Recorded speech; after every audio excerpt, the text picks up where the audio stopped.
സ്വന്തം പാർട്ടിയിൽ നിന്ന് രാജ്യസമ്മർദ്ദം നേരിട്ട് കനേഡിയൻ പ്രധാനമന്ത്രി ജസ്റ്റിൻ ട്രൂഡോ ബജറ്റ് കൈകാര്യം ചെയ്യുന്നതിലെ വീഴ്ചയെ തുടർന്ന് ധനമന്ത്രി ക്രിസ്റ്റിയ ഫ്രീലാൻഡ് കഴിഞ്ഞ ദിവസം രാജിവച്ചിരുന്നു. ഇതിനുശേഷം ട്രൂഡോയുടെ നേതൃത്വത്തെ വിമർശിച്ചുള്ള ക്രിസ്റ്റിയയുടെ കത്തും പുറത്തുവന്നിരുന്നു. അമേരിക്കയിൽ വരാനിരിക്കുന്ന സർക്കാർ കാനഡയ്ക്ക് 25% ഇറക്കുമതി തീരുവ ചുമത്തുമെന്ന റിപ്പോർട്ടുകളുണ്ട്.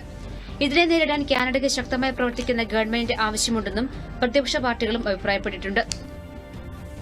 ദക്ഷിണ പസഫിക് മഹാസമുദ്രത്തിലെ ദ്വീപരാഷ്ട്രമായ വാനുവാട്ടുവിലുണ്ടായ ഭൂകമ്പത്തിൽ മരിച്ചവരുടെ എണ്ണം 14ആയി. 200ഓളം പേർക്ക് പരിക്കേറ്റു. അവശിഷ്ടങ്ങൾക്കിടയിൽ കുടുങ്ങിക്കിടക്കുന്നവരെ കണ്ടെത്താനുള്ള ശ്രമവും തുടരുകയാണ്. റിക്ടർ സ്കെയിലിൽ 7.3 രേഖപ്പെടുത്തിയ ഭൂചലനമാണ് ഉണ്ടായത്. US, France, UK, New Zealand embassy കെട്ടിടങ്ങളും തകർന്നു. സംഭവത്തെ തുടർന്ന് 7 ദിവസത്തെ അടിയന്തരാവസ്ഥ പ്രഖ്യാപിച്ചിരിക്കുകയാണ്. വൈദ്യുതി മൊബൈൽ ബന്ധങ്ങളും തകരാറിലായി.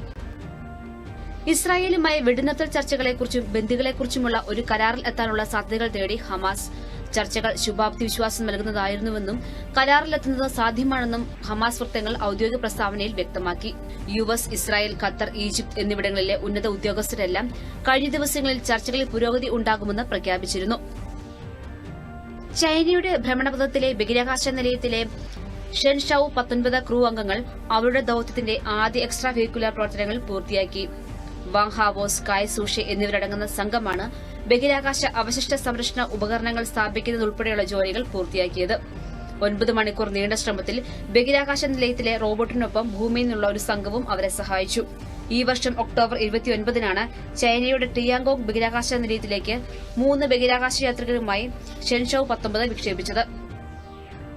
പ്രമുഖ വാഹന നിർമ്മാതാക്കളായ ഹോണ്ടയും നിസാനും ലയന സാധ്യതകൾ ചർച്ച ചെയ്തതായി റിപ്പോർട്ട്. ഇലക്ട്രിക് വാഹന നിർമ്മാതാക്കളോട് ചൈനയിൽ മത്സരിക്കാൻ പരസ്പരം സഹായിക്കുന്നതിനായാണ് ഈ നീക്കം. സാങ്കേതികവിദ്യയിൽ പരസ്പരം സഹകരിക്കാനും ടൊയോട്ടയ്ക്കെതിരെ കൂടുതൽ ശക്തമായി ആഭ്യന്തര വെല്ലുവിളി നടത്താനുമാണ് സഖ്യം ലക്ഷ്യമിടുന്നതെന്നും റിപ്പോർട്ടുകളുണ്ട്.